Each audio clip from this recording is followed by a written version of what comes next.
Une émission de Carême, pas seulement des paroles, mais une vraie expérience de Dieu. Bonjour! Bienvenue à l'émission Carrément Bien. Cette émission qui vous accompagne durant tout le temps de Carême et cela jusqu'à Pâques. Donc réservez tous vos lundis à 20h, heure de Paris. Sans plus tarder, notre témoin du jour. Il s'appelle Joseph Fadel, alias Mohamed Al-Saïd Al-Moussaoui. Musulman irakien, descendant direct de Mahomet par ses origines, il va se convertir après avoir vu Jésus en songe. Mais cette conversion n'ira pas sans de lourdes persécutions et cela par sa propre famille. Il sera emprisonné, battu, on lui tire dessus, mais à chaque fois Joseph en réchappe miraculeusement. Nous l'avons interviewé pour vous, merci Joseph d'être avec nous. Bonjour, je m'appelle actuellement Joseph Fadel, je suis marié, j'ai 4 enfants, 2 garçons et 2 filles. Alors avant j'étais musulman, je descends du 7e imam Moussa al-Kazem. En d'autres termes, je suis un descendant direct de Mahomet, le prophète de l'islam. Vous êtes un descendant de Mahomet. Pouvez-vous nous en dire un peu plus sur votre famille ? Mon père est un cheikh à la tête d'un grand clan, un Saïd Moussaoui de la lignée de Mahomet. Mon père était riche, avec de grands moyens, bien sûr. Tout allait bien pour moi dans l'islam. Nous sommes donc considérés comme des musulmans à imiter. Nous devons montrer l'exemple dans l'islam. C'est pour cela que depuis mon jeune âge, j'ai toujours rigoureusement pratiqué l'islam. Comment avez-vous rencontré Jésus ? Alors tout a commencé en 1987 à l'armée. Je rencontre pour la première fois de ma vie un chrétien. Alors en Irak, il y a des chrétiens, mais dans le milieu où je vivais, il n'y avait pas de chrétiens. Je n'en avais jamais rencontré auparavant. J'ignorais tout à leur sujet. Tout ce que je savais d'eux, c'est ce que le Coran nous disait à leur sujet. Alors dans le Coran, j'avais lu que les chrétiens étaient dénommés impies ou impurs. Voilà l'idée que j'avais des chrétiens. Donc, à l'armée, je rencontre ce jeune chrétien, et là, je me rends compte que c'était quelqu'un de bien. Alors, je ne voulais pas le voir finir en enfer. J'ai décidé de le convertir à l'islam. Alors, tout d'abord, je commence par lui demander de me donner un évangile. Je savais que d'après le Coran, les chrétiens auraient falsifié leur évangile, d'où mon idée de lui prouver cela. Il me répond qu'il est d'accord de me donner un évangile, mais avant, il me lance un défi. Il m'invite à lire et à comprendre le Coran, et cela en toute sincérité avec moi-même. Et ensuite, il me ramènera un évangile. Alors sincèrement, cette demande était un peu bizarre pour moi. Lui, un chrétien qui me demande à moi, Saïd Moussaoui, de lire le Coran, alors que moi je le lisais régulièrement tout au long de l'année. Regardez, rien que pendant le mois du Ramadan, nous lisons le Coran en entier. Et toute l'année, on le lit chaque jour, le Coran, sans compter les prières. Alors oui, lire le Coran, le connaître par cœur, c'est une chose, mais le comprendre, je ne cherchais pas vraiment à le comprendre, comme d'ailleurs beaucoup de musulmans sur la terre. Alors je me suis dit, mais pourquoi je n'essaierais pas de comprendre le Coran? Alors, lors de ma permission, je vais me rendre auprès d'un imam très réputé et reconnu au sein de notre branche de l'islam, notre référent en quelque sorte, pour lui demander de m'aider à comprendre le Coran.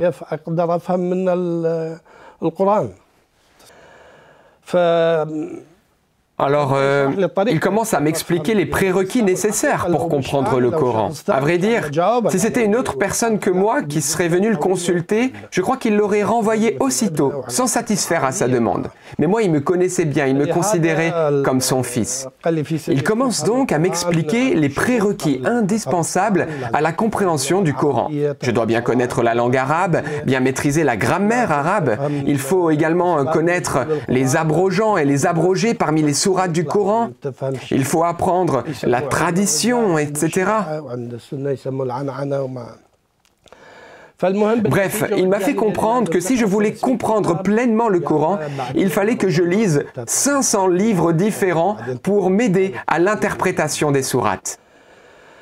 J'ai bien senti qu'il tentait de me décourager et de me faire renoncer à cette idée de comprendre le Coran. Il me met face finalement à quelque chose d'impossible à faire. Finalement, je me décide de lire quand même une nouvelle fois le Coran, et cette fois-ci dans le but de le comprendre. Je me suis dit que si j'avais un problème avec l'une ou l'autre des sourates, eh bien j'irai consulter cet imam. En définitive, pendant 5 mois, je vais lire le Coran et aller consulter régulièrement cet imam. Le problème, c'est que lorsque j'allais chez lui avec un problème sur une sourate, je ressortais de chez lui avec 1000 autres problèmes sur cette même sourate. Après avoir approfondi le Coran et vos connaissances sur Mahomet, quelles ont été vos conclusions? Alors ma conclusion après tout cela, eh bien c'était que le Coran ne pouvait pas être la parole de Dieu. Au sujet également de la vie de Mahomet, j'ai commencé à me renseigner en lisant les livres qui font autorité dans l'islam, ces livres biographiques, et je me suis rendu compte qu'il avait tué, volé, commis l'adultère, bref, que ce n'était pas un exemple à suivre. Je vais découvrir à la suite de mes recherches et de mes lectures qu'il a épousé 63 femmes. La première était son aînée de 20 ans et la dernière, elle n'avait que 6 ans. Ce qui est absolument contre nature, inadmissible. Alors à ce stade, je décide d'abandonner l'islam. Quelque temps plus tard, je revois Massoud, ce jeune chrétien à l'armée, et il se souvient qu'il devait m'apporter un évangile. Il me demande si je suis toujours intéressé. Finalement, je dis quand même à Massoud, donne-moi l'évangile et je verrai bien. Vous voyez Jésus en songe. Racontez-nous. En effet, tout a commencé la veille du jour où Massoud devait me donner la Bible. Je vais faire un songe. Je me retrouve sur la rive d'un ruisseau, large d'environ 1 mètre, et sur l'autre rive, il y avait un homme. Et j'étais attiré par sa présence. J'ai une grande envie de le rejoindre sur l'autre rive. Je me mets alors à enjamber le ruisseau, et voilà que je me retrouve suspendu dans les airs. Impossible de gagner l'autre rive, ni même de revenir sur mes pas. J'étais déstabilisé, effrayé, mais voilà que l'homme, plein de compassion pour moi, me tend la main et me dit « Si tu veux venir à moi, il te faut d'abord manger le pain de vie. » Le pain de vie. Au réveil, ce matin-là, j'étais bouleversé. Les paroles de cet homme s'étaient gravées en moi. D'ailleurs, je n'avais jamais entendu parler du pain de vie. C'était tout nouveau pour moi. C'était la première fois de ma vie que j'entendais parler de cela, le pain de vie. Alors la journée continue et Massoud arrive avec l'évangile qu'il me donne dès son arrivée.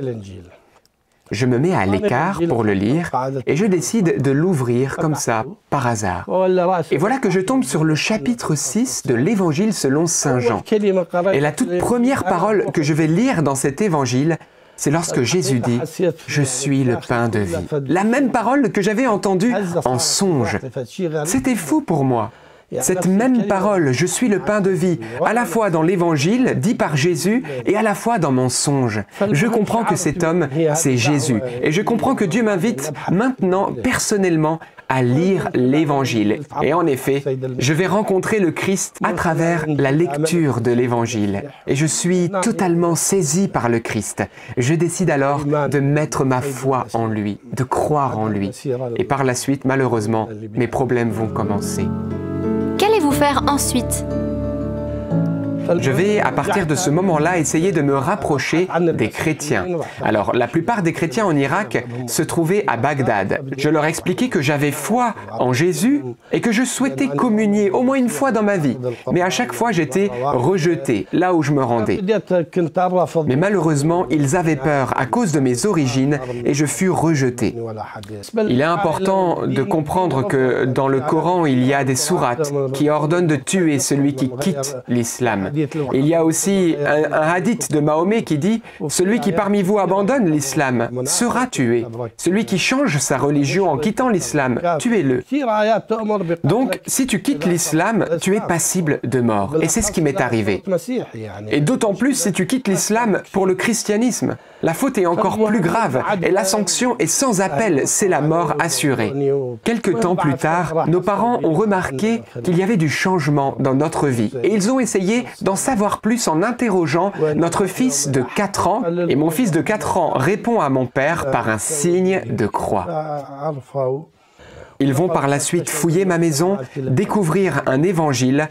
Je vais alors être arrêté et conduit devant les autorités musulmanes qui vont décréter une fatwa contre moi, ordonnant ma mort.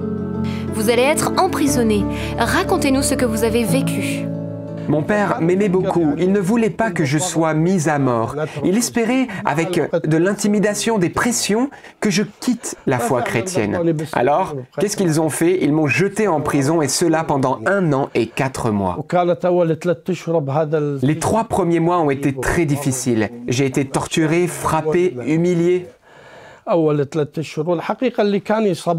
seule chose qui m'a permis de résister à ce moment-là, c'est le Christ. Oui, il avait dit dans l'Évangile qu'à cause de son nom, je serai torturé, que je serai persécuté et même rejeté par les miens à cause de ma foi en lui. J'ai donc accepté tout cela, et même avec bonheur, par amour pour lui. Vous savez, j'ai été emprisonné dans la prison la plus dure en Irak. C'était la prison des services secrets. Régulièrement, il m'interrogeait, et il me posait surtout 3 questions. Dans quelle église es-tu allé? Quel est le nom du prêtre qui t'accompagne et le nom du chrétien qui t'a parlé? Je remercie le Seigneur parce que je n'ai jamais répondu à ces questions. Et au bout d'1 an et 4 mois, Dieu a permis que je sorte finalement de prison. Clairement, après cette période de prison, c'était absolument impossible pour moi de recevoir le baptême en Irak.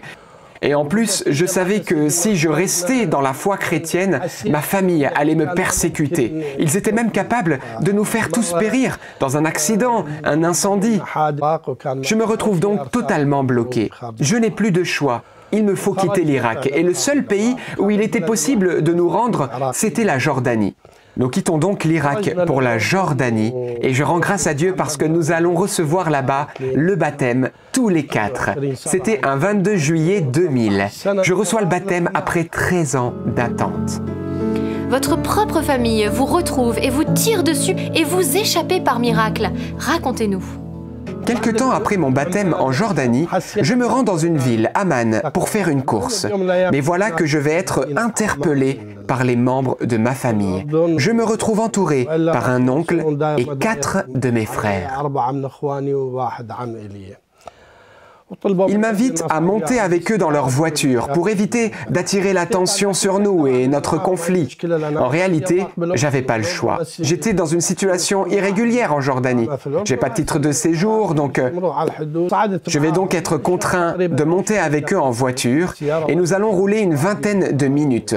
Nous allons nous arrêter dans une vallée déserte, dans les montagnes. Là, il n'y a personne aux alentours. Et ils se mettent à me parler. Ils me disent « Ton père nous a dit, ramenez-le, vivant ou mort ». Ils essaient de me convaincre par tous les moyens.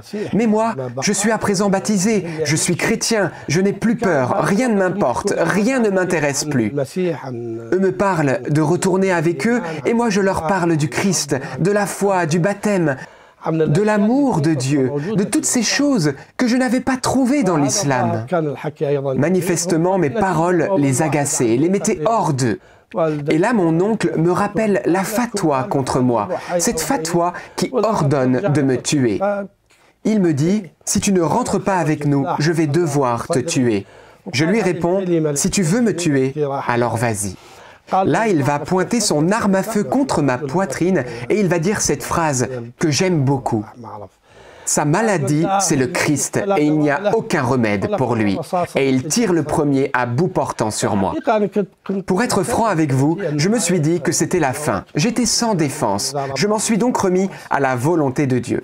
Mais là, alors que j'étais debout devant eux, j'entends une voix. La voix d'une femme qui me dit « Cours, cours, enfuis-toi ». Je me mets alors à courir. Ils sont 5 à me tirer dessus. J'entends les balles qui sifflent tout autour de moi. C'était horrible.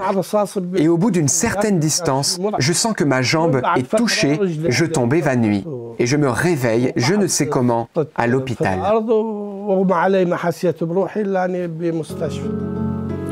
Que va-t-il se passer ensuite ? Pour être franc avec vous, à mon réveil à l'hôpital, j'avais oublié où j'étais atteint. J'entends le médecin dire « il est blessé par balle, il faut avertir la police ». Mais vu ma situation irrégulière, je supplie le médecin de m'examiner avant d'appeler la police et de me dire où je suis blessé et le degré de gravité de mon état. En effet, je lui explique que si je ne risquais pas de mourir dans l'immédiat, j'étais d'accord de quitter l'hôpital et de me faire soigner ailleurs chez moi. Finalement, il accepte de m'examiner et, en me rassurant, il me dit « Vous n'avez été touché qu'une seule fois dans la jambe gauche au niveau du mollet ». Je comprends donc que je peux rentrer chez moi. J'appelle alors la religieuse qui s'occupait de nous et qui va m'envoyer un taxi. Arrivé à la maison, voilà que 3 médecins m'attendaient aux côtés de la sœur. Ils examinent ma jambe blessée par balle et là, je constate vraiment que Dieu m'a protégé. Ils me disent que la balle n'est pas ressortie de la jambe, il y a une porte d'entrée mais il n'y a pas de trace de sortie. L'un des médecins a même réussi à palper la balle qui était à l'intérieur de ma jambe. Ils essaient alors de se mettre en contact avec un hôpital pour programmer une chirurgie pour retirer cette balle parce qu'ils avaient peur que cela s'infecte. Malheureusement, aucun des hôpitaux ou cliniques contactés ne voulurent me recevoir sans le constat de la police. Alors il va se passer quelque chose d'incroyable. D'un coup, le sang va gicler de ma jambe de l'autre côté du trou d'entrée de la balle. Le médecin qui était à côté de moi ne comprenait plus rien. Il n'arrivait plus à palper la balle. On l'a cherché partout, mais non, on ne l'a pas retrouvée. L'un des médecins qui était autour de moi, qui est chirurgien et aussi chrétien, était intrigué par le trajet de la balle à l'intérieur de mon mollet, parce que le point d'entrée et le point de sortie ne sont pas une ligne droite. Le lendemain, il m'amène clandestinement dans un hôpital militaire où il travaillait pour me faire une radio. À la suite des examens que j'ai eus, nous n'avons pas retrouvé la balle. Et chose étonnante que m'a dit ce chirurgien chrétien, c'est que la balle a épargné les os, les muscles et les tendons. Elle a eu un trajet comme en zigzag à l'intérieur de ma jambe, chose qui est absolument impossible. Comment arrivez-vous en France ? Après cet événement, avec ma famille, nous changions d'endroit chaque nuit. Nous ne restions pas longtemps dans le même endroit. Nous avions peur de retomber dans les mains de ma famille, qui continuait certainement à nous chercher. Peu de temps après, la France va accepter de nous accorder un visa. Nous nous réfugions alors en France, ce grand pays qui nous a accueillis et où nous continuons à vivre. Êtes-vous actuellement toujours menacé de mort ? J'ai toujours cette fatwa spéciale contre moi qui ordonne de me tuer et en effet, cette fatwa n'est pas limitée. Elle est valable partout et en tout temps. Avez-vous repris contact avec votre frère qui vous a tiré dessus ? Oui, en effet, je rends grâce au Seigneur. Quelque temps après notre arrivée en France, j'ai recherché à prendre contact avec ma famille, en commençant par chercher les numéros de mes frères. Et j'ai réussi à reprendre contact avec certains d'entre eux. Une bonne nouvelle, c'est que l'un de mes frères avec qui j'ai continué de parler au téléphone s'est converti et a rencontré également le Christ Jésus, alors que lui, il ne voulait rien entendre. Aujourd'hui, il est baptisé et sachez que ce frère-là était présent lors de mon agression par balle. C'était l'un de ceux qui me tiraient dessus. Oui, je rends grâce au Seigneur pour ce frère qui a été baptisé. Vous faites souvent la distinction entre l'islam et les musulmans. C'est important pour vous ? Bien entendu. Tout d'abord, je voudrais redire à tout le monde que je ne hais pas les musulmans. Les gens pensent que je pourrais haïr les musulmans parce qu'ils m'ont persécuté et torturé. Eh bien non, je ne hais pas les musulmans. Au contraire, je les aime. En devenant chrétien, je suis devenu plein d'amour et non pas plein de haine. Donc je n'ai aucune haine envers les musulmans. En revanche, j'ai vu ce que l'islam peut faire d'horrible. Que souhaitez-vous dire aux personnes qui nous regardent et particulièrement aux personnes musulmanes ? J'aimerais demander à tout le monde, et particulièrement aux musulmans, eh bien de lire et comprendre le Coran, et cela d'une manière sincère avec soi-même.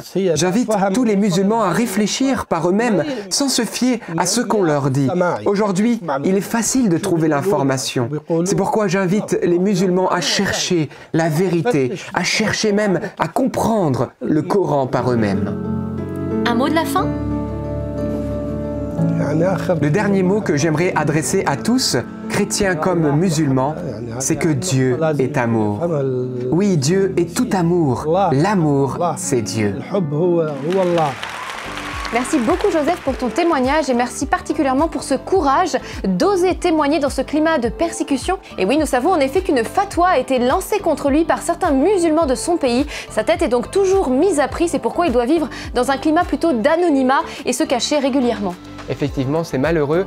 Alors, bien sûr, c'est important de le redire, cette émission n'est pas faite pour stigmatiser les musulmans ou poser un jugement sur les personnes musulmanes, loin de là. Mais Joseph ici vient dénoncer quelques préceptes présents dans le Coran et vécus d'une manière absolument inhumaine et contre même les droits de l'homme dans certains pays. Donc c'est une réalité, c'est une vérité qu'on ne peut et qu'on ne doit pas cacher. En effet. Et nous allons maintenant accueillir sur le plateau Catherine et Emeline pour un temps d'échange autour de ce témoignage qui est quand même assez fort, on a besoin d'en parler. Et s'en suivra un temps de prière pour vos intentions, donc restez bien avec nous jusqu'au bout. Bienvenue à chacune d'entre vous. Merci, bonjour. Alors les filles, qu'avez-vous pensé de ce témoignage incroyable? Bah oui, c'est un témoignage vraiment très fort. On voit qu'il y a une compassion, un amour, la miséricorde du Seigneur en fait. Il n'y a pas d'amalgame entre les personnes qui croient à cette religion et la religion et tout ce qu'elle implique derrière en fait. Ouais, et moi j'ai beaucoup aimé le fait que Jésus lui apparaisse en songe. Et il y a beaucoup de témoignages comme ça de musulmans qui sont maintenant convertis au christianisme qui racontent qu'effectivement Jésus en fait se révèle dans les rêves, en songe en fait. C'est trop beau. Ouais, tout à fait. Ça me fait aussi penser que ce que Joseph nous partage, c'est aussi une réalité des chrétiens persécutés dans les pays comme l'Irak, l'Égypte. On en entend très peu parler et pourtant il y a des emprisonnements à cause de leur conversion. Et puis aussi prier pour la conversion des bourreaux de ces personnes comme Paul qui persécutait les chrétiens. Mais à un moment donné, il a eu son chemin de Damas. Eh bien, par votre prière, notre prière, on peut même prier pour ceux qui ont persécuté particulièrement Joseph, pour leur conversion. Et d'ailleurs, son frère, je crois, qui lui avait tiré dessus, s'est converti aussi. Donc c'est vraiment très glorieux. Son témoignage est magnifique. Et comme quoi, il a souffert et finalement, il a obtenu la conversion de quelques membres de sa famille. C'est celui qui l'avait tiré sur lui, qui se retrouve maintenant finalement touché par le Seigneur. Amen. Ouais. Par l'amour de Dieu. Et puis aussi on se rend compte que cette foi qu'il a reçue, c'est passé par l'évangélisation d'un chrétien à la base qui a osé lui parler du Christ. Donc en fait, c'est à nous frères et sœurs, à vous tous qui nous regardez, d'oser parler de Jésus, d'oser proclamer sa parole, parce qu'effectivement beaucoup ont soif de le connaître et ne savent pas et errent sur des chemins d'obscurité. Et Jésus est la lumière, il désire se révéler mais il veut passer par nous. Nous sommes ses mains tendues. Et ce qui est beau aussi, c'est que en fait, on voit qu'il a fait un premier pas, un effort, un pas vers le Seigneur pour de lui-même essayer de chercher la vérité honnêtement, de manière intellectuelle. Le Seigneur a récompensé quand même son honnêteté intellectuelle de vraiment vouloir chercher la vérité. Voilà, qui est vraiment le Seigneur, qui est vraiment Dieu? Est-ce que c'est le Dieu qu'il avait rencontré dans le Coran ou alors le Dieu qui s'est révélé maintenant dans la Bible et par Jésus? Et en fait, ce qui est aussi trop fort, c'est qu'on voit qu'il a été vraiment protégé de manière complètement surnaturelle dans son parcours. Et c'est là où on se dit, bah oui, Dieu nous protège. On est dans sa main, nos cheveux sont tous comptés. Comme quoi, chers frères et sœurs, vous êtes protégés par Dieu. Oui, le meilleur gilet pare-balles, frères et sœurs, c'est Jésus-Christ. Ça, c'est clair et net. Il aurait pu mourir quand même plusieurs fois, cette histoire de balles qu'il traverse, qui n'est pas retrouvée, etc. Ayons confiance dans la protection du Seigneur, avançons vraiment confiants. Et puis, ce qui est beau dans ce témoignage aussi, c'est que finalement, il nous interpelle aussi à nous. C'est vrai que souvent, on parle de l'islam, on ne sait pas trop, parce qu'on n'est pas... Enfin, moi, j'étais pas ni ancien musulman, etc. Donc lui, il sait de quoi il parle, puisqu'il était même descendant de Mahomet. Il connaît, en fait, sa religion vraiment. Et donc il en a vu les tenants, les aboutissants, et quand il a rencontré Jésus, il a compris que c'était lui en fait, l'alpha et l'oméga, le chemin réel et qu'il n'y en avait pas d'autre. Et donc quand on entend ça, on comprend le trésor de la foi chrétienne, parce qu'on voit qu'il était prêt à mourir pour rester chrétien. Alors que nous, parfois même quand on arrive, on n'ose même pas dire qu'on est chrétien quand on est dans une ambiance où on pourrait témoigner. Donc moi je trouve ça... ça suscite un zèle dans notre cœur pour l'amour de Dieu. Ce qui m'a aussi interpellée dans son témoignage, c'est cette fameuse phrase de Jésus, toujours dans ce songe, pour me rencontrer, tu dois manger le pain de vie. Il révèle qui il est ce pain de vie descendu du ciel qui se donne à nous comme nourriture pour nos âmes. Oui, ce qui est fort, c'est qu'en fait, il lui a révélé l'Eucharistie. Donc, ça doit nous réveiller, nous chrétiens, parce qu'on croit en la présence réelle de Jésus. Voilà. Et en fait, là, c'est ce qui est très fort, c'est que lui, il est musulman et Jésus direct se révèle dans l'Eucharistie. Voilà. Donc, vraiment, c'est fort, c'est un encouragement aussi. Hein. Eh bien, nous allons pouvoir peut-être maintenant prendre un temps de prière, chers amis, pour vos intentions, selon, eh bien sûr, ce que vous portez dans votre cœur. Et nous allons demander au Seigneur les grâces dont vous avez besoin en ce moment même.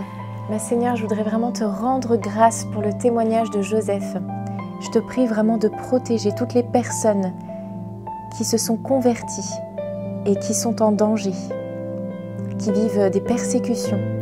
Merci Jésus de poser ta main sur eux et de leur donner la force de témoigner de ta vie, de ta présence. Tu es le Dieu vivant, tu es le seul Dieu, Seigneur. Amen. Et Seigneur, que nous puissions, comme Joseph, aimer nos ennemis, prier pour ceux qui nous persécutent, comme tu nous l'as annoncé. Car Jésus, toi-même, tu l'as déclaré, nous pouvons nous fonder sur ta parole, Seigneur. Dans le monde, vous aurez à souffrir, mais gardez courage, j'ai bel et bien vaincu le monde. Amen. Et Seigneur, on veut aussi te confier tous ceux qui parmi nous peut-être ne savent pas. On te prie vraiment de réveiller en eux l'ardeur, voilà, la quête de la vérité. Cette quête que Joseph a eue et qui l'a amenée vers toi, Seigneur. On te prie de réveiller en nous, en chacun d'entre nous, le zèle et l'ardeur pour te chercher. Amen. Oui Seigneur, vraiment, je crois que ce soir tu veux te révéler à nous. Et tu nous dis, mon enfant, viens à moi. Viens, j'ai beaucoup de choses à te dire. Je veux te révéler des secrets. Je veux te guider sur cette route. Je veux te protéger. Je veux te soulager. Alors viens à moi et apprends mon enfant à me connaître. Je suis Jésus. Amen. Et Seigneur, je te prie particulièrement pour toutes les personnes musulmanes qui regardent cette vidéo. Voilà, je vais vraiment vous dire que vous êtes aimés du Seigneur Jésus, que vous avez votre place au festin des noces de l'agneau autour du Christ. Et Seigneur, je te demande vraiment de les bénir et de te révéler, voilà, comme tu t'es révélé à Joseph, parce que tu es l'amour, Jésus. C'est vrai, vous êtes aimés de Jésus et vous êtes aussi aimés de nous. Nous vous aimons, chers frères et sœurs musulmans peut-être, qui nous regardez. Et effectivement, je te demande, Seigneur, de venir aussi peut-être faire tomber tous les jugements qu'on peut avoir les uns sur les autres. Viens mettre en nos cœurs un amour fraternel, ardent, brûlant, l'amour même qui jaillit de ton cœur. Je te prie, Jésus, de vraiment maintenant, venir dans la vie de personnes qui ne te connaissent pas encore ou alors qui te connaissent mal, qui pensent te connaître alors que en fait elles ne t'ont jamais rencontré en vérité. Merci Seigneur parce que je sais que tu veux, que tu as soif de te faire connaître du monde entier. Et oui, la lumière n'est pas faite pour être mise sous le boisseau, mais bien sur le lampadaire, pour éclairer tous ceux qui pénètrent dans la maison. Seigneur, nous sommes des chrétiens et nous sommes appelés à être lumière du monde. Alors fais de nous des lumières, que nous ne taisions pas une parole qui peut sauver. Enlève les bâillons de nos bouches, Jésus, que nous puissions effectivement rayonner de ta présence, de ton amour, et qu'ainsi d'autres personnes, à travers notre témoignage, puissent te rencontrer, toi la lumière du monde. Peut-être nous pouvons maintenant dans les commentaires de cette vidéo mettre le prénom peut-être de personnes d'autres religions qu'on veut confier au Seigneur pour qu'il puisse le rencontrer. Seigneur, on te présente toutes ces personnes que nous aimons et nous te demandons qu'elles puissent te rencontrer, Seigneur Jésus. Amen.